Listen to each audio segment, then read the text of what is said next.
Welcome to the next episode of the Entrepreneurial Excellence podcast. It is wonderful to have Austin Rief here with me today. He is the co-founder and CEO of Morning Brew, which probably lots and lots of people listening to this might know about because it is one of the top read newsletters, blogs, media organizations in the world. He's also an advisor to Oceans, which is essentially an outsourcing company for fantastic talent in Sri Lanka. So Austin, thank you so much for being with me here today. Of course, happy to chat. Yeah. So maybe to give people a little bit more context, and so I don't butcher it completely, give folks a little bit more background on Morning Brew, the organization. You've been at it for 10 years now and built it into a big, from a revenue perspective and team perspective, organization. But what does that actually mean? So people have a little bit more context. Yeah, absolutely. So we started Morning Brew, myself and co-founder Alex Lieberman, in 2015. So coming up on 10 years, which is pretty crazy to think about. And in 2015, it was a side project. It wasn't a business. We wanted to help our friends just be better informed on the business world. What my co-founder Alex noticed was that the business world, to at the time college students, we were both at the University of Michigan in the business school.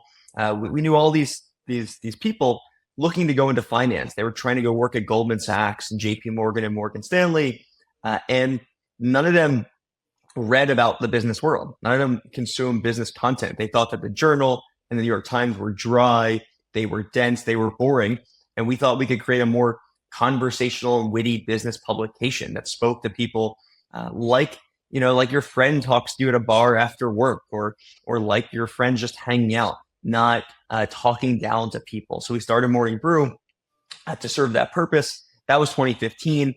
We went full time in 2017. 2018 was a big year. We stayed hyper focused on growing a single product, write, sell, and grow the daily newsletter.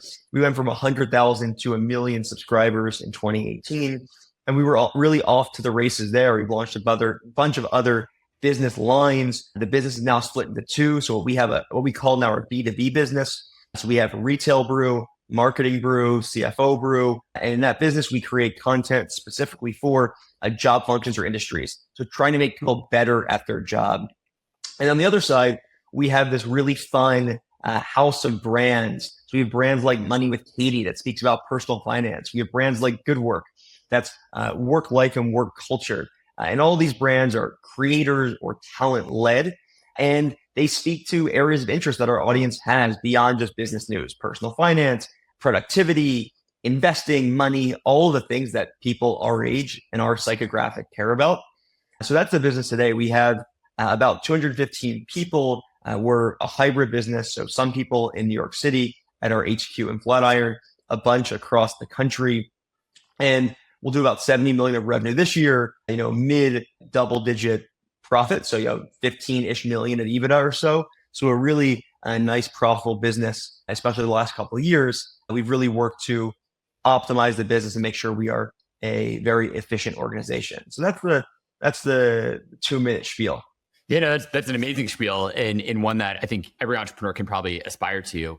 What ended up, like, when you think through the business, say, maybe just get a little bit more into it, like, where do you see the business now going? So you've been at it for 10 years. I mean, like, for most people, when you start a startup, you're like, it's at least a 10-year journey, and at least the way you're describing it. And I know you even just sort of rebranded to make yourself sort of Morning Brew Inc., in which is sort of a larger media company, is sort of the gist I took away from it. Where do you see it going the next 10 years? Like, is this a 20-year journey? Is this a business you expect to be running for forever? Or you're like, hey, look, if someone offers me $1 billion today, maybe I think about it. Yeah, so we've actually sold a majority stake of the business. So we sold a majority stake of the business in 2020 to Axel Springer. So we do have a capital partner. They own a variety of media companies, including Politico and a bunch, in Germany and really across the world. But speaking about specifically that rebrand, it signifies not where we're going, but really where we are today. Right? We are there. For the longest time, we wanted to evolve beyond just being a newsletter company or a single newsletter. We wanted to become a multimedia, multi-brand, multi-platform business. And we're now there. We've achieved that. But the market, especially the advertising market, didn't know that, didn't realize it. And so people, when you say Morning Brew, they just think a daily newsletter. They don't think about a house of brands that we have today with all of our professional verticals, as well as all of our creator and talent-led brands. So that rebrand is less so, somewhere we're trying to be in 10 years and trying to signify where we are today, as we have 20 now brands across our portfolio. And our job and our goal is to keep on growing these brands. We have this psychographic of audience. We have tens of millions of people who come to us for content every single day. And our job is to give them this buffet of all these things they care about, and they can pick and choose. Oh yeah, I'm in FP&A, so I want to read CFO Brew. Of course, I want to consume daily business news, but actually, I rather listen to it on my walk to work. So I'm going to get the podcast, and I'm really starting to make some money. So I want to invest that money. And so I'm going to sign up for Brew Markets, or I'm going to follow Maxonomics on YouTube. So, we don't have a traditional funnel in the way you think about, okay, a freemium model. We have more of this web, or a buffet, as I like to call it, where you can pick and choose what makes sense for you, not just as a person, but as a person at a specific time in your career and your life. And over time, you can grab different things off that buffet and learn.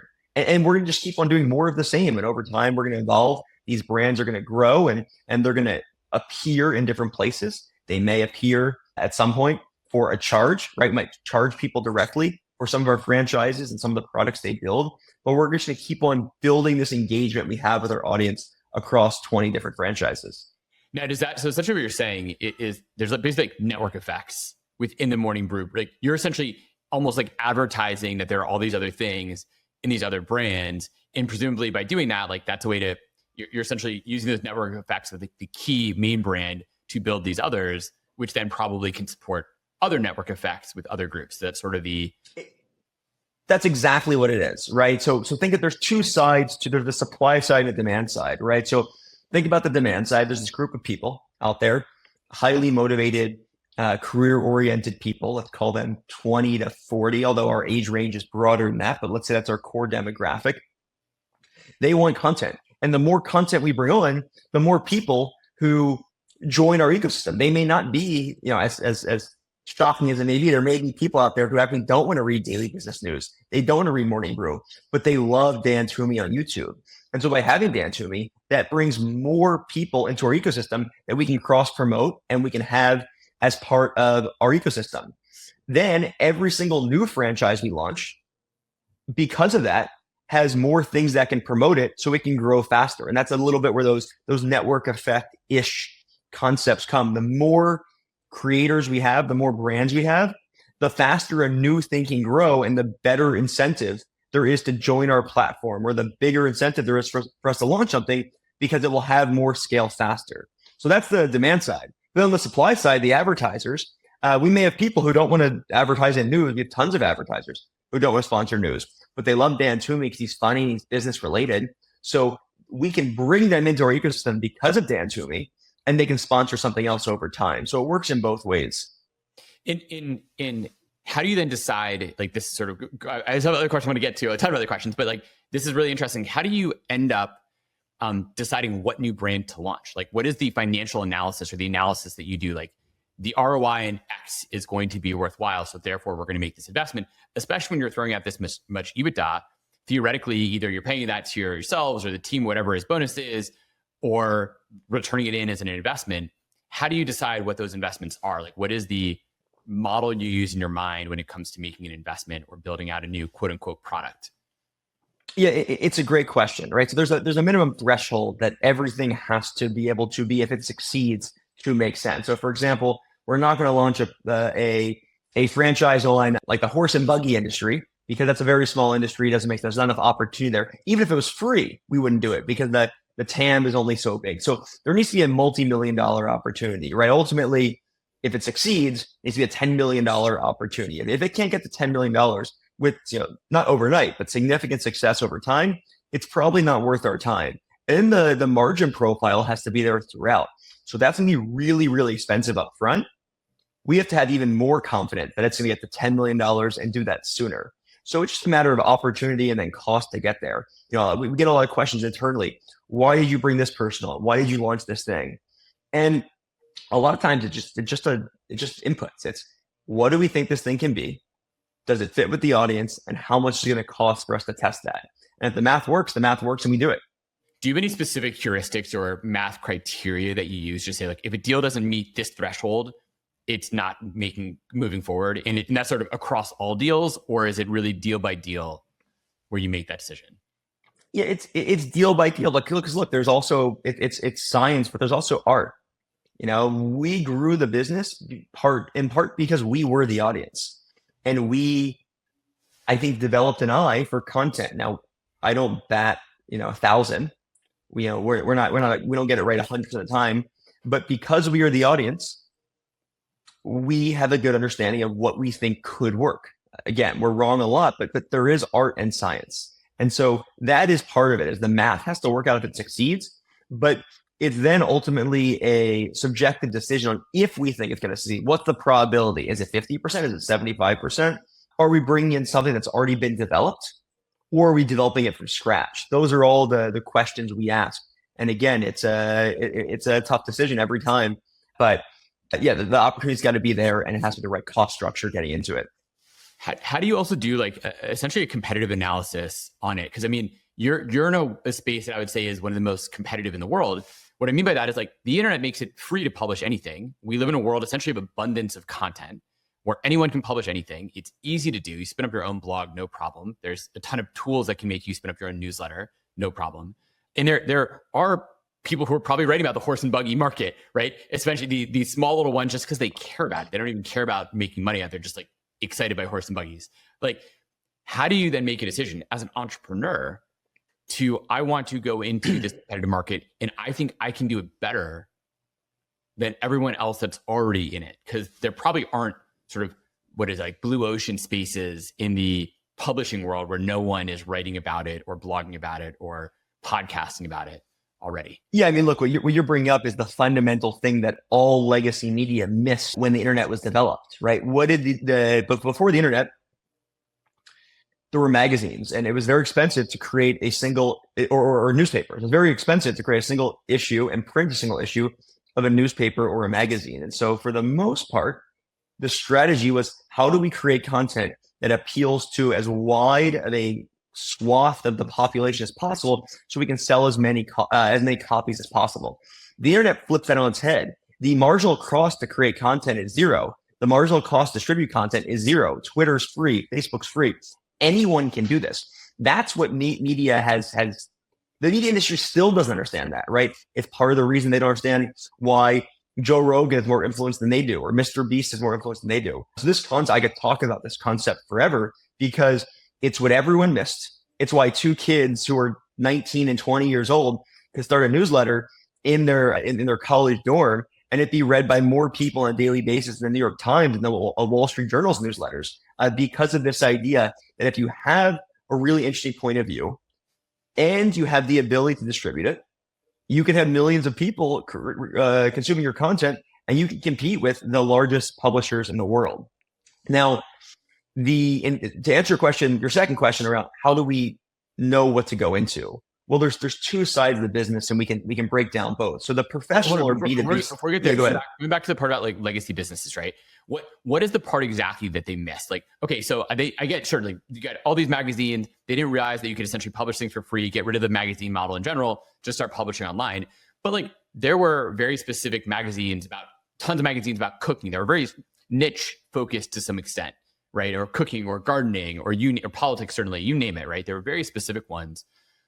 Then they went online. So what did they miss that you all saw as the difference? Because like, they went online. I mean, like, New York Times had printed stuff. They still print it. They're online.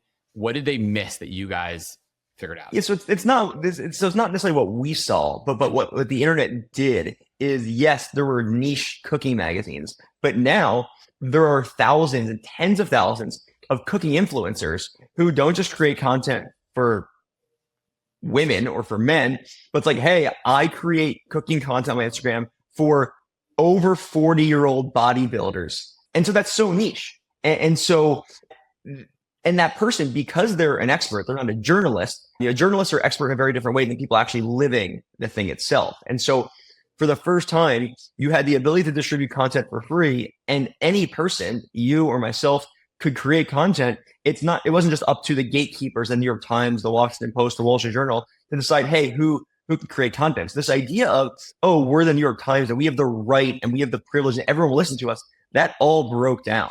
Totally. And so when anyone could, and by the way, the same thing happened in the direct to consumer industry. It became so easy to create commerce companies that, why would I buy the generic mattress when I could buy the mattress for guys in their 30s who like to run in the morning and lift weights? The internet is just going to the niches, and that benefits people who have unique ideas, have expertise, and are willing to go out there and figure something out that consumers actually want. Totally. It's funny. I actually just invested in a company recently called Selfful that is essentially merging brand creators essentially with the ability to create their own stores and sell all these other things and basically create their own D2C brand around who they are. Because I agree, like it's going from a world of sort of minimal amounts, like what's our term, but like going to a world of abundance where everyone can have their own mini brand selling their own little thing. But okay, so that all makes sense. And then maybe go to your second question. How do you guys then identify? Because there's a million content creators in every single little niche out there. Why? I get it. You started earlier than most people, so you kind of got a head start. But like beyond that, what makes it still different today? We're going to go into this over 40 bodybuilder content focus. We're going to go do that, like as an example, which you're probably not going to do. But like, how do you make that decision? We're not. But I do want to be transparent. It's hard, and it's way harder than it was 5, 6, 7 years ago. If we started Morning Brew today, we would, so many people ask me, if you started Morning Brew today, how would you do it? I wouldn't. We wouldn't succeed. There are too many people. In fact, Morning Brew, I would argue, is too general to succeed. Business news, witty business news is now too general because people are creating witty finance business news, witty accounting business news. But we built the audience. And so how do we decide what to go into? Let's talk about the professional business. Well, we look at every industry and we line up our criteria. One, how many people in our ecosystem work in that industry? Because you think those people are probably going to at least give us a chance. So that's our big competitive advantage is, we've talked about launching Financial Advisor Brew. Let's use that example. That could be the next one. I might get this wrong because I haven't looked this in a while. I think there might be like 100,000 financial advisors in America, something like that. I think like 67,000 of them we have in our ecosystem. So we could get we could tell 67% of the financial advisors in America tomorrow, we're doing this. Like we're going to create this. And most importantly, it's people who we've trained them. They're engaged with newsletters. When we start with a newsletter, it's going to be very easy to convert them over. But then to your point, high value market too, right? So they'd be, I assume financial advisor, probably a high value target for advertisers and other folks too. So it's exactly. So that's the second criteria. The second criteria is what's the advertiser pool? So do we have a lot, what's the size of the market? What's the size of the advertiser pool? Do we have those people? And then do we think the industry served super well? If we think the industry served really well, there's a ton of amazing publications out there. We wouldn't go into it. But with that being said, we don't think there were that many amazing B2B publications creating content about industries. If there was, we wouldn't be in the business. But I think there's room for great content in basically every professional industry. I think that is way behind where the consumer world is. So generalize this a little bit for me for sort of the high level entrepreneur. What it sounds like you're sort of saying is like outside of like identifying the market, that's important, but you're actually sort of making a more subtle statement, I think, which is the quality of your product is so high and still differentiated and frankly, probably hard to copy that people haven't done it. So like, what is it about the Morning Brew product that makes it good enough that people are saying like, I'm going to continuously go here outside of the network effects, but like I'm continuously going to go here. And if I'm a competitor, it's actually just so much harder. My product has to be 10x better than what Morning Brew is doing. And you're already doing it at such a high level. How does that apply to like every entrepreneur when you're thinking about building a product? Well, I think you kind of almost imply it in a second, right? Our big advantage, like, yes, we create great content. We hire amazing people. We built this moat where we attract amazing writers. But really at the end of the day, our differentiator is our distribution. It's not the product, it's distribution at this point. We have the ability. So if you were to create a finance publication, it would take you, unless you blew up, it would take you 5 years to get where we are in the first month. Yeah. And so because we can launch that, our payback period on launching that publication is measured in days, not years like it would take you. We also have the advertisers and we have the credibility there. So we can monetize that much sooner. So translating that to, if I was an entrepreneur, what would I do? Well, they say second time entrepreneurs focus on distribution, first time entrepreneurs focus on products. Well, if you're going to focus and say, hey, I'm going to compete solely on a content product, you need to have a really, really unique point of view, whether it's because you're an amazing storyteller, because you have a unique angle. Maybe you work in that industry, right? We employ people who write about industry, but if you were a CFO writing about the finance industry, there's a guy out there, secret CFO, he competes on a completely different dimension. We talk about finance news. He talks about building a financial organization, completely different. So it's differentiated voice or differentiated content or differentiated distribution channel. So you really need to figure out which one you fit in. And if the answer is none, it's going to be very, very tough for you. So good segue into something that I want to talk to you about a bit. Like, so you've made some investments. How many investments do you tend to make like a year as an angel investor or in other cases? It used to be more. I'd say about 10 a year now. Okay. So 10 a year. What are the criteria that you look for? And actually, I'll pause here and ask a key question that I ask every single podcast guest, usually right at the beginning, but we got into so many other things quickly, which is like, what makes for an excellent entrepreneur, right? This is the name of the podcast.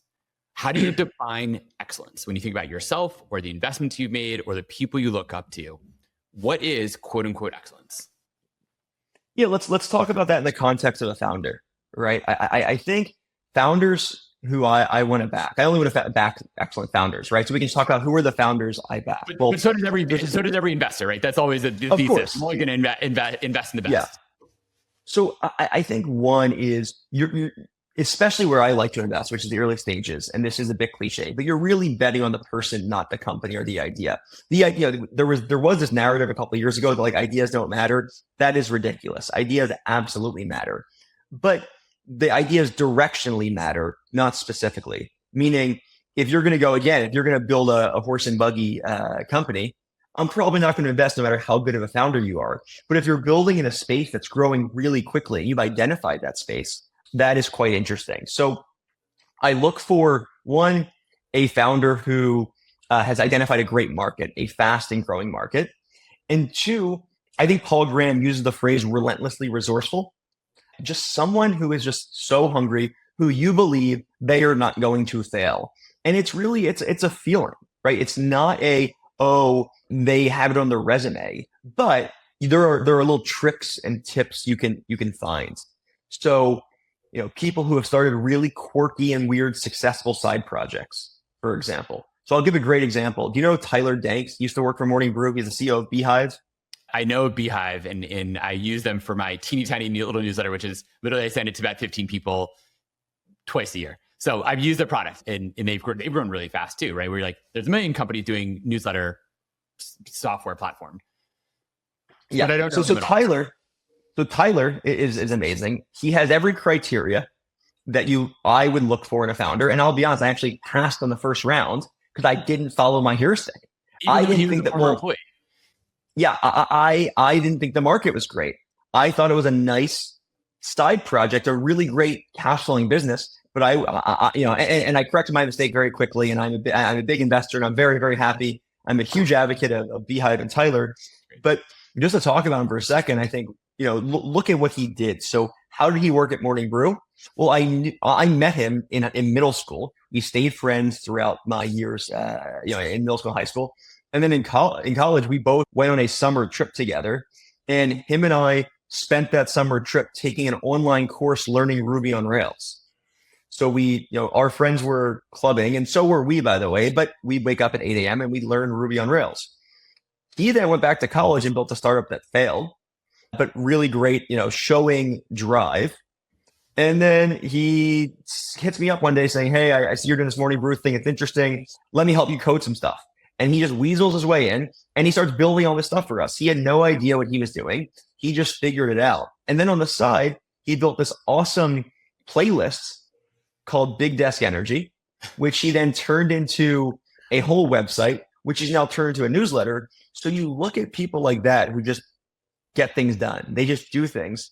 Those are the people you want to back. And then I will say just one more criteria that I think is like the home run is when they've done the thing before. It's rare, but Tyler built the product at Morning Brew that he's building now. He's done it before, and it tells that those first 18 months, he knew the roadmap. And I would bet on those are people you're going to bet on. I'll give you two other examples. There's a business called Circle. I don't know if you heard of this one. It's a community platform. Of course, I made a few circles. I don't know if that's the right term, but yes. So Sid, incredible founder. He was a Teachable, built a very similar product, found some iterations and had to build this thing at Circle. And the last one is, of course, the Ramp founders. The Ramp founders, they went to Capital One. They said, wait a minute, we can do this better. Like they sold a company there and they saw the belly of the beast. They saw inside the business. They're like, wow, like this is how it operates. We can do it better. So relentlessly resourceful, great market. And ideally they've done it once before. Yeah, no, those are great points. And so then how does that actually apply when you think through, like going back to your sort of story in Morning Brew, how does that apply to what you built? So if you go back to the early days where you were relentlessly, resourceful, building things out, didn't have that much money, what were the key steps or key moments where like things changed and flipped, or like, work that you did, people that you hired, like Sid, what were the key inflection points for you? Yes, yeah, so there've been a bunch. So let's talk about the first couple. Well, obviously one was joining with Alex. That's important, but we can get that one out of the way. But maybe next, look, that's your co-founder. And so that was someone you just got lucky having that relationship. Like you had someone you worked with in college, you partied with, you knew him pretty well. And we're like, we can get married for the next 20 years of our lives, not knowing fully if that works, but like in theory, we can kind of essentially get married. I mean, so many companies fail because they have co-founder issues. And so part of it's luck probably. And I guess you had some good bonding moments in college to test that. Yeah, so we actually didn't know each other very well before, but I agree. The bonding moments were the 2 years we did it as a side project before going full time. So I think the point really stands, which is we got to test that relationship for 2 years with no pressure, with no issue, because there was no we have this co-founder dynamic. We were friends before we dated, or whatever the proper analogy is. And so you're totally right. When we went into it in 2017, we knew we were going to be fine because we'd worked together for 2 years. And they say interview someone or do a project with someone before you hire them. We did a 2-year project. We're just lucky enough that it was building the company that we started and sold. I mean, arguably that's the right way to do it in many cases. So do you actually do that for your own hires today? Like, do you give them a project in many cases before you bring them on full time? I mean, I'm guessing in writing almost more so, but yeah, almost always a project in especially executives, always a working session. But I mean, look, Morning Brew COO, who's been one of the better hires we've ever made, he was a consultant for a year. So he was a 5-hour week consultant, then 10 hours, he ramped up as a consultant. And then I said, look, we need you 50 hours a week. Come join as COO. And it worked really well. And we knew it was going to work because we'd done it for a year together. And so it just made sense. So I love that. Are you ever scared off by people who say, no, I can't do that because I have a full-time job already. I don't have time for consulting. I either got to hire me full-time so I can make a switch, or I'm not able to do it. Or is that a warning sign, or like, hey, like that's legitimate, makes total sense? I think it depends on where you are as a company. If we're a 200-person company and we're looking for a CRO, I would throw out, okay, let's do a Sunday working session. If you can't find 3 hours on a Sunday, then that's a warning sign. But I totally get it if you can't consult for a month. If I'm looking for a co-founder, yeah, I'm looking for you to work nights and weekends. If you're not willing to do that, you're probably not willing to be a co-founder, which is fine. But it does depend on time of the company where you are. Do you recommend that most early companies have co-founders, or it kind of depends? Like, it's not a core. I get this question a lot from companies. And they're like, hey, should I have a co-founder? I'm like, my view is it kind of depends a little bit on the founder, how mature they are, how many things they've done, experience, et cetera, et cetera. But like, what do you see? I think it depends. What I've seen be really interesting, and this hasn't been proven out to be successful necessarily, although there are a bunch of examples, but is when you have many co-founders, 3, 4, 5, 6, but one CEO. So a bunch of founding employees.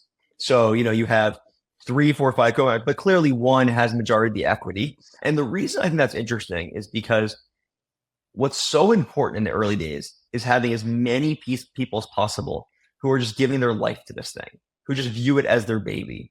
And yes, you can certainly do that with early employees. But if it's the right company, you have the right funding, why not at 3-4 co-founders? If you set the right expectations, and if you make sure that people understand who is in charge, because one problem obviously with many co-founders is the power dynamic. But if one person's like, I'm the CEO, but you're all going to have that title, if that can get them just like 10% more bought in, I'm all for it. We'll see how that works out. I have a bunch of companies I've invested in are taking that approach of saying, no, we're going to have 3, 4, 5 co-founders as opposed to 3, 4, 5 early employees. So I find that really interesting. I think Casper had that. A company I know quite well called Carry Ankur Nagpal is the CEO there. They have, I believe, a bunch of co-founders. I think DoorDash also had like 4 or 5 co-founders. So there are examples of it. Yeah, we at my last company, we called everyone part of the founding team. For our first sort of 10 employees, we only had 2 co-founders. We had everyone else as part of the founding team, and they had significant equity stakes. Everything else was sort of, we thought, a good way of doing it. And I will say, I've seen companies too where they don't, especially first-time founders, they're able to raise, if they're people who are able to raise a ton of money, but don't have a co-founder, they almost have too big of an ego, and that actually destroys them in some cases, because they're like, I just got all these VCs who love me so much because of whatever past experience. They gave me all this money. I know everything. I don't need to get advice basically from anyone. And invariably those companies fail, it feels like. But so talking about people, early days in Morning Brew for you, or companies you've seen. I mean, one of the questions we asked sort of pre-podcast, what were some of the biggest challenges? And you mentioned people. What did that look like with people challenges? Like, how do you define that? What did it look like? How did you solve for it? How do you fully solve for it at 215 plus people? You solve for it at least to some extent, but yeah, people always ask me, like, what are the biggest challenges of building a company? And it all comes back to a variety of people issues. It's another hour-long conversation we could have, but at every inflection point, the needs of the company change. Mm-hmm. Maybe it's at 10 million, maybe it's when you expand from newsletter company to media company. What you need from your team changes pretty drastically, and that can happen overnight. And again, a cliche, but what got you from 0 to 1 doesn't get you from 1 to N. And that is where you either let people go, you either hire them a boss, or you promote them. Those are basically the 3 options. You need different, and every role and every person is different. And I have found that to be incredibly difficult. Very rarely do you hire someone who is a huge part of the last phase of the company. Do you hire them a boss? And do they have the humility to say, okay, I get it. I'm not thrilled about it, but I'm going to stay. I'm going to learn. Very rarely does that happen. Now, when it does happen, I have seen it be amazing for that person. I've seen it be transformational for their career. But a lot of times, early employees at startups are entrepreneurial themselves. And so they don't want to have a boss. They'd rather go start a company. And we had a bunch of people left over the years and started companies. And that's great. But those decisions of it's time to hire you a boss, it's time to give you a chance to be the boss, those are the most important times at the company, because those bring in someone more senior than the rest of the team is the most fragile a company can be. When you bring in someone senior and new, it's a very, very risky time for a business. It's volatile. How do you make that decision when it's right for that person? It's like, I know it's different per person, role, task. Is it like, hey, that business unit they're running has grown big enough, or how do you decide when the right time is to hire in that new boss or promote that person getting more responsibility, or sort of have the conversation, be like, hey, you were wonderful in the early days, not a fit going forward? Yeah, it's so situational. It really depends on what the org is, what the team is, and what the team size is, right? If you've never managed a big team and you're not a very good manager, it's going to be really tough for you to manage a big and growing team. Yeah. If though it's, what's a good example? Maybe like an editorial team, maybe actually you can scale an editorial team to a certain point, but there is just a level where unless someone is a rare and unique talent, doing a job is different than managing people doing a job. And that is really the point at which when you hit that inflection point, it's time to scale the team. That is when, especially as a first-time founder, where I can only give so much advice. It's for every day I came into work or I come into work, it's the first day I've seen a company at this scale. And so if it's my first time, I will admit it is unfair to the people around me, but I need them to know what they're doing so I can be me and run the company. And so as a first time founder, I think it's very different than as someone who is executive for 20, 30 years, who's seen companies scale. But especially for me, I really needed senior people. I needed adults in the room who've seen this before. So actually, literally teed up my next question really well for me, which is, how do you decide as a founder when to upskill yourself? How do you decide when you bring in either those senior people, bring them in, like, do you decide they come in full time? Do they come in as advisors? How senior do you want them to be? Like, there's definitely stories where people, I hired the person with 20 years experience. They worked at Google, Facebook, Microsoft, all the top skills, and they completely flamed out of my company. They were completely a terrible fit. So sort of multi-point question. When do you decide for you as an individual, when like a founder, when you're hitting points where you haven't seen that before, what sort of people do you bring on? Do you bring them on as an advisor, as a full-time person? And then what sort of things do you look for when you bring them on board? Or like what qualities do they have in their background? Yeah, so it depends, right? There's a big depends, but when you're holding a team back and you start to realize that you are holding the team back, that is the time to get help. It is you can't hold a sales team back. You can't hold whatever back. The reason why it depends is if it's the product, you better be staying very, very close to the product, right? You really need to be on that. If it's an HR team, an ops team, a finance team, as soon as you're holding that back, you need to delegate. Now, to your question on if it's full-time, if it's an advisor, again, ideally, you can figure out a way to get someone to help out, consult for a little bit. But you're not going to win based off of how efficient your finance team is. Like, not saying finance isn't important, but you're not going to succeed because, we're the best finance department on the planet, right? Unless you're maybe Apple trying to, even so, but trying to deal with a $300 billion balance sheet. So those type of roles, when you're holding your company back, you have to hire and delegate. So have you found over the course of your history, like, are there inflection points where you've had to bring on new advisors or new leaders? Was it like, hey, when we hit 30 people, it was time for me to upgrade my skill set. When we hit 60 people, it was time to do that again and get sort of a different type of advisor because we were going from, 60 to 150. And then were there moments like that where you sort of said to yourself, I don't have this skill. I need to go find it and bring that on board? Yeah, I mean, it's tough to give an exact revenue number. I will say it's a heuristic. Or team revenue number, like team size. Yeah. Even that is tough. As a general heuristic, 0 to 20-ish, everyone basically fits in one room, whether it's a Zoom room or a physical room. You can kind of all have dinner together. You can all sit at the same table and communicate. Once you get to somewhere in the 15 to 25 range, everything breaks down because all of a sudden there are so many lines of communication that you need systems and processes. That's the first inflection point as a company where you go from like this, and I hate this term, but like this family sitting around a table to no, we're more of like an organization. And that's the first inflection point where you need some level of professionalism. And then somewhere, between 25 and let's call it maybe like 75 to 100, 100 probably too big, maybe 50 to 100, depending on where these people are, because every org grows differently, you hit that second point where it's like, okay, yes, we're an organization, but now we're a scaled organization.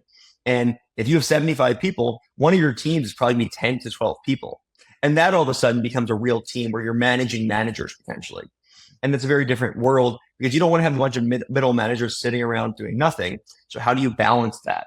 So that's maybe the next inflection point. And at least at Morning Brew, what we saw was somewhere in the 200-ish range was the next inflection point. We're like, okay, this is a much bigger company. And we are about 220 right now or so. We were at one point all the way up to 300 people. I will say 200 versus 300 is not that different. My guess is you get from somewhere in the 500 to 1,000 range. And then there's another level of like, okay, now we get different type of person. But so to recap, 0 to 20 or so, 20 to 50, then that 50, maybe 100, and then past maybe 500 to 1,000. Are you constantly trying to build your network to find people who could be a good fit to help you as you grow to that next stage, and just make sure you sort of have a ever-growing list of like, hey, this is a good person I could reach out to, a good resource for this if we ever hit this point? Or How do you find those So sort of right advisors or people? yeah, I didn't do that. It's not necessarily that is the wrong thing to do, but I was of the mindset of the best thing we can do to attract the best talent is to build the best company. And yes, if you're a venture-backed company, you hear the big CEOs talk about they're spending 25% of their time recruiting. And I think that could make sense. But when you're a bootstrap business and you need to keep the lights on, I just didn't think that I could spend that much time. So I was networking a little bit. It wasn't zero, but I wouldn't say it was more than 10% of my time. I would say the way we attracted great talent is building an awesome brand that people want to work at. And then maybe we took the trade-off of hiring a recruiter, or we spent a bunch of time on LinkedIn. But again, at least as a first-time founder, my learning curve was so steep. I was learning so much every single day. I just didn't think I had the I couldn't find the time. So it's a great strategy if you have the time. I couldn't do it. Maybe a better CEO could. No, you're clearly a very good CEO. Don't undersell yourself. But no, it's I think actually a really good point, which is people forget that having a delightful product is the core part of any business. Like if you don't get that right, nothing else matters. Like you can have the best advisors in the world, but if you don't have a good product, you're not going to get anywhere. So before we move off the sort of hiring and team topic, one other key question that is core, that is close to both of our hearts. Building a team and growing that team is sort of, I could argue, is almost an old mentality of like a proxy for how your company's doing. How do you view outsourcing in either outsourcing in general or fractionalizing your team as a component of new companies moving forward? Like in other words, should people be building a big team of people for all the different roles that you have? Or should you outsource lots of those and maybe get someone who's just really good for a specific project or for a specific role and just say like, hey, like you're here for a year, or just outsource overall from a global perspective, just because the cost of living difference is so great in building a profitable business is a core focus of companies today. Like there's a lot of different gradations there, but how do you think through those pieces? No, it's a great question. Something that, again, just to be totally honest, it didn't even cross my mind 5 years ago. I didn't even think about hiring outsourced talent, fractional this, fractional that. Now, people forget that everyone has some outsourced resources, because I assume most companies don't do their own taxes as a small company. So they do already work with outsourced talent. They don't realize it. But if this is literally something I tell people all the time, like, look, for Levy, what we do, right, is outsource, back office services. And I'm like, you already outsourced to your bookkeeper and accountant. You already outsourced to your lawyers. Like, do you have a general counsel full time? No. So why wouldn't you do this for the work that we do? But people do, it's a weird leap sometimes. Like, but I really need to have someone internal to run my ops. I'm like, why? That's not a core part of what your business is. So sorry, I had to interject because like, obviously I think about it all the time, but sorry, continue on about like how people are making this mental shift today. Yeah. So, well, I'll explain how I would do it and then explain why I think this shift is coming, and maybe that parlays into Ocean. So I think in the early days, you have to build the best possible product you can. Everything else doesn't really matter very much. And I think what ends up happening is you're a 15-person team and you're like, okay, well, we need HR now. Well, we're not going to hire a VP of HR because that's too expensive. So let's hire a senior director or a senior associate. But what happens if you succeed? You've outgrown that person. And then we go back to that problem we had before, which is you're constantly leveling up the people you have, and it's so hard to do that across the company. You don't want to do that. And so you're going to have to do that on the product side of things, right? There's no choice unless you have a co-founder who can scale to be your CTO or whatever. But so you want to try to avoid that problem as much as possible. And one way to do that is bring in experts, but not pay them like experts. How do you do that? You hire them 10 hours a week, 15 hours a week. You hire outsourced talent. And so that is not, necessarily international talent. That is more working with someone like you guys. Say, hey, take over my back office, take over my finance, take over my HR. Like I said before, you aren't going to win by having the best back office, but you can definitely lose. I mean, I didn't pay you to say that, but that's exactly what I tell people all the time. I'm like, you need to have this stuff done right, but it's not, no VC is going to invest in you because you suddenly built the best back office platform possible. Like, unless that's your business, sure, then cool. But if not, which is not for 99% of startups, no one, VC is not going to care that you optimized your choice between Gusto or Rippling for payroll. Like, they're not going to care. So Totally. Exactly right. So sorry, continue. No, so that's that. And I think that is a trade-off I didn't make enough. And I think it makes a lot of sense. It would have helped me with a lot of headache. So that's that part. Then let's talk about not fractional talent, like, and I know you're not fractional, but more, like hiring a lawyer, hiring you as your back office. Let's talk about actually embedded talent or just hiring people overseas. This parlays into Ocean. Again, something I didn't even think was reality. I wasn't knowledgeable enough. But my brief story with Oceans, and this will come back and be relevant, is I had interacted with a bunch of people who had hired overseas EAs. I always wanted an EA. There was a ton of stuff I was doing that I didn't think was the best use of my time. So I went to a bunch of other EA firms. And I was like, oh, this is amazing. $500 a month, $800 a month. I'm saving a fortune. If I hired someone to sit next to me in New York City, they'd be $100,000. And you have to pay them 401k and healthcare, all this stuff. Yep. And I worked with those companies, and the talent it wasn't good. It didn't work for me. And the biggest problem was culturally, they didn't have the experience of working at a US based company. It was too tough. They didn't understand the US market. They didn't understand the US as a country. And there were all these things that came up where the cultural divide, the cultural gap was too much. They didn't integrate into my workflow efficiently enough. So I kind of gave up for years when overseas hiring. And then I met Ian Myers, who's the CEO of Oceans, and he gave me the classic, we're different. And I was like, Ian, I've heard that story before. Everyone says they're different. Yeah, for sure. Yeah, for sure. And he like really sold me. He's like, push. I'm like, why are you different? He said, there's a lot of reasons, but the number one reason is all of our talent is sourced from Sri Lanka. And me, classic American, knows nothing about Southeast Asia. I'm like Sri Lanka, Philippines, Vietnam, all the same. Obviously not the case. I become one of Ocean's first customers, and I was blown away with the talent from Oceans. And there's a bunch of reasons. Literacy rates are really, really high in Sri Lanka. So there's a high threshold for education there. Another thing is there is a culture of sending their college-age kids internationally. So a lot of the Ocean talent actually went to like Big Ten schools or went to schools in London or across Europe. So they've interacted with Western businesses. And a lot of them actually stay where their college is for a year or two to work. So they've actually worked at a US company, but then they go back to Sri Lanka where the cost of living is quite low. And that was a big game changer. I hired someone from Oceans, and it really opened my eyes to, wait a minute, you can pay someone a third of the price and they can be amazing. They can work really hard, be super appreciative of the opportunity because they're making way more money than they could in their country, like a Sri Lanka or Philippines, anywhere. And I really started to meet the people from Oceans, not the people who work at the headquarters in New York City, but the people in Sri Lanka. And that was the big moment for me. I was like, oh, wow, if we can get this talent to the world and show the world how amazing this talent is, it can be a big opportunity. So we use Oceans at Morning Brew. And if I start another company, I would certainly think about how I can leverage overseas talent to save money.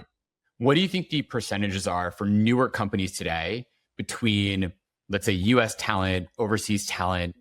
Is that changing in a big way? Do you think it just depends on the business potentially? But like, because talent seems to be global in a lot of cases nowadays. The big difference is it's expensive living in the US. So where do you see newer companies going? How does this change? There are two huge tailwinds and then one example. So the two huge tailwinds, one was COVID and one was the reversal of ZIRP. So COVID, we were forced to work remotely. You could be the stuffiest old law firm, the stuffiest company. Everyone had to work remote. And so people from age 5 to 95 all got comfortable using Zoom. And very quickly did people realize it doesn't really matter if I'm sitting in New York City or LA or DC or Chicago or Hawaii or Sri Lanka. And so I think that's gotten people way more comfortable with overseas work because you're used to looking at people on a Zoom camera and not in person. So that stigma of they're not next to me, therefore they're not productive, has gone away. Even as companies go back, there is still net an increase level of comfortability around around remote work and therefore overseas work. And the second is ZERP is no longer. And so companies are very focused on profitability. And the value prop. By the way, just for those listeners who don't know, like zero interest. Zero interest days back when interest, there was just money was free, basically. Exactly. Yeah. And so, markets, public markets, private markets, they are now rewarding basic financial metrics, things like profitability, things like gross margins, net margins. And one way to save save money is say, hey, look, I can scale my company with talent that is a third the cost as the same quality. Yeah. And we are now seeing companies, very successful direct to consumer companies, very successful ad agencies that are scaling with more people from Oceans than their actual company themselves. And we are seeing Oceans first companies, whereas the CEO and 5 people from Oceans, and they hire head of marketing. But we're starting to really see what you can do, and they are saving a ton of money. It's amazing what they can do with their runway. And it's not just money, right? The other big part, I would imagine, it's also time. Like I find so many founders discount the value of their time in the first place, but 2, how long it takes to recruit, hire, train, and manage someone. And if you can essentially remove 75% of that, right? You still have to manage the people who they're essentially full-time associated in your business. But if you can remove all the other pieces, that time savings is critical to your ability to get to market faster, to iterate faster, to test out your assumptions. Absolutely. Ocean serves as not a recruiting firm, but really more like a staffing firm. So some of our competitors who are recruiting firms, they'll just dump a name on your lap and you interview them. If you hire them, then it's up to you. But we at Oceans, we train the people. We watch them very carefully in the first 30, 60, and 90 days. If it doesn't work out, we replace them. And it's very costly for us to replace them. If we have to replace someone in the first 90 days, we lose money. It's a negative ROI transaction if you sign up for us and you churn the first 90 days. So our incentive is incredibly high to get you someone you like. On top of that, if they leave, we replace them. And so there is such a service in terms of speed that we provide. And I think to your point, is really important for a startup where the CEO just can't spend the time trying to interview a Sri Lankan EA and then build a whole training program. We've done all that work for you. Yeah, I totally agree. And I've been through that myself many times. So this actually leads to another question then, right? So one of the key things that you actually put here, which I loved in our notes that we talked about, is like when you're prioritizing what to do as a founder in resource allocation, but also what to do. You mentioned focus is one of those key things. How do you think through that yourself as a founder today, but also go back a few years? Like where should you focus and how did you decide what to focus on and hopefully do a good job? Because lots of people say, oh, I'm a super focused person. I'm really hardworking. Like everyone thinks that about themselves.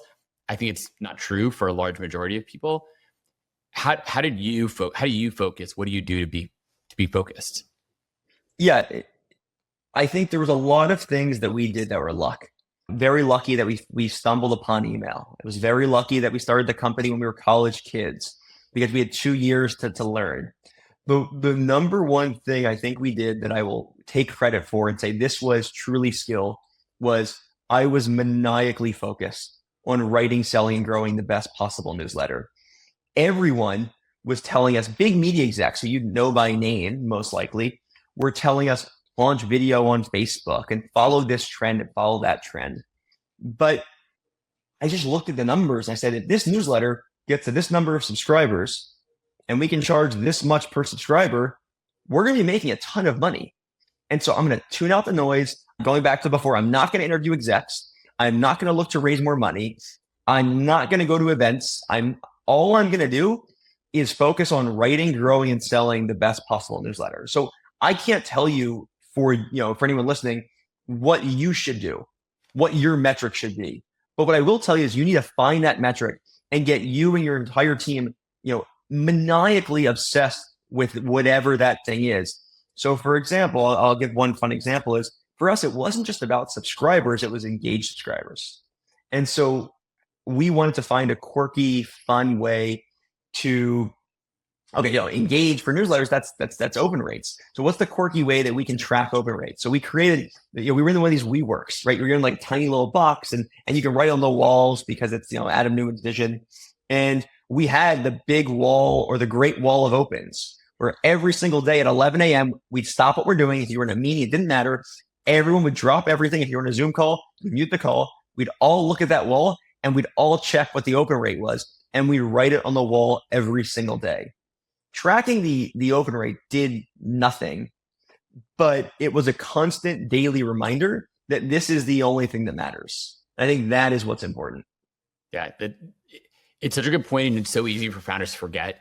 Having that level of like maniacal, obsessed focus in not getting like distracted by shiny objects is so difficult, right? For all of us. Like we live in this world of like TikTok, where it's like I want like my 30-second hit all the time, like dopamine hit of something. And saying instead, I'm just going to focus on this one thing. I find it like, I'm a relatively experienced founder, and I still find it difficult, right? I have lots of ideas, but I try to keep my team pretty focused on one thing on a regular basis. And I don't, to your point, like I think events are like a huge waste of time. I try to never go to events, don't go to dinners, don't do any of that stuff, because I have like, it's not going to get our main metric going. So I'm totally with you on that front. I have a quick hack for you if you want to. Something we discovered that I think you might find interesting. Because for me, if I'm good at anything, it's that. Like, it's just focus. Like, so, and I had to rally the team around this idea of focus, because every day people come to work and they'd say, let's do this crazy idea, this fun idea, this, and I'm like, they're all great ideas. I love them all. So what we would do is I would give everyone once a quarter an opportunity to say, hey, 90 minutes, come into a room and just shoot every idea you want. Let's get them all on paper. Let's get them all on paper, and let's rank them. Let's see what we can actually do. Can we do one of them? Can we do three of them? But for the other 89 days of the quarter, I will ignore you. I won't look at you in the eyes. If you throw out an idea, you can do it. I won't listen to you. You have one day a quarter to come to me and pitch an idea. And again, I think that extreme stance gave people the understanding that we are focused on this thing. It worked really well. So you should at least try it. It was fun and it worked. It's a great hack. Do you then set people, like make sure they have very specific goals? So you're like, okay, here's my idea. This is what I'm doing for the quarter, whatever I came up with, my idea. And you say like, here's your target, and they had to hit it. Were they like reporting to you on like a monthly basis? How did you track success metrics? Yeah, I don't know if you've read the book Traction, but there's a book called Traction by Gino. Yeah.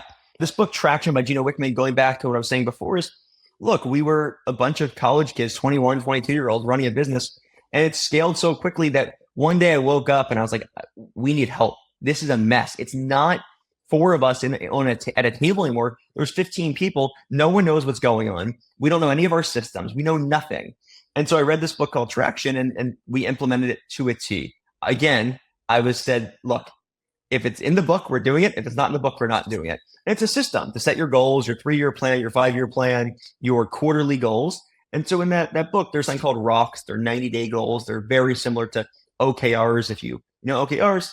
And that's how we tracked it. I think for that type of thing, it's less about how perfect your system is and more about having a system everyone aligns to. The 80%, which is what matters, is everyone knowing what the system is and following it. Then you can refine the 20% of what the system is, but get to the 80% first. Yeah, no, that's such a good point. In the related to that to some extent, was that the culture you set? Like, how did you set a culture for the team that related to hitting those metrics or those goals? What was the culture you set? Where did the culture come from? How did you define that culture? Does that culture still exist today from what you had in the early days to what it is today at Morning Brew? Yeah, this is honestly, I get this question a lot. It is a hard question for me to answer. I'd be very curious if you'd ask other Morning Brew employees what they'd say. I was just myself, right? I came to work every day. I was there really early. I was there very late, and I just worked my ass off. And we didn't want results. We knew we were going to be successful. There was no question in our mind, was this going to work? And we had a little bit of swagger because of that. And because every day we knew behind the scenes, it's like, Kobe gets on the court and he's really confident. And he seems like a little cocky guy, but it's because in the back end, he was practicing 4 times a day. And I hate sports analogies when it comes to business, but that's how it felt. It felt like we were putting in so much work that we just knew we were going to be successful. There was no other opportunity. And that was the culture. It was, you come in, you get things done. Doesn't matter what your job title is. Everyone works on everything. Everyone is the janitor and the email guy and the writer. We all do everything. And, we ate, slept, lived, breathed email and Morning Brew for, multiple years as a small team. And it was amazing. Those are the days that you at the time, you're like, this is horrible. I'm not sleeping. But though, it's about the journey, not the destination. And those were the best days. Yeah, you end up missing those days once you get further along. And so a few other quick questions. I want to make sure get you out on time. But quickly, like think through the business too. A lot of founders do get to a point after they put all this effort in to decide, hey, I should sell or keep going. Are there any heuristics you thought about when you decided to sell part of the business to Axel Springer? Like, why did you make that decision? How did you think through it? Yeah, it's a very personal question. It's very, very personal. When I say personal, I don't mean like I'm not going to share it. I mean, based off of what your business and your desire for your life, we looked at it as we basically bootstrapped the business. We owned the vast majority of it.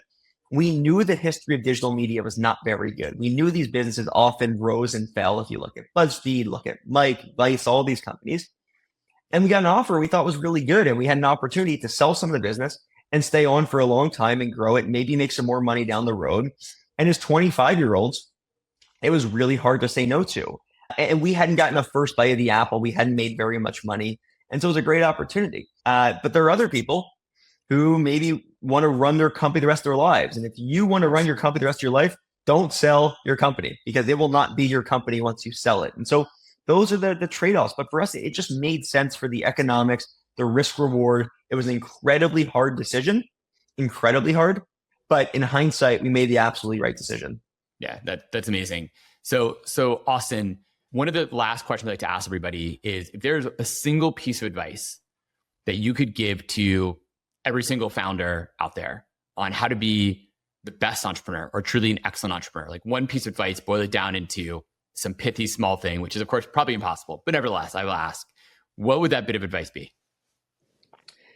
My number one piece of advice is always keep your learning curve as steep as possible. As soon as you start to flatten that learning curve, you got to do something else. Life is too short and you have to continue to learn.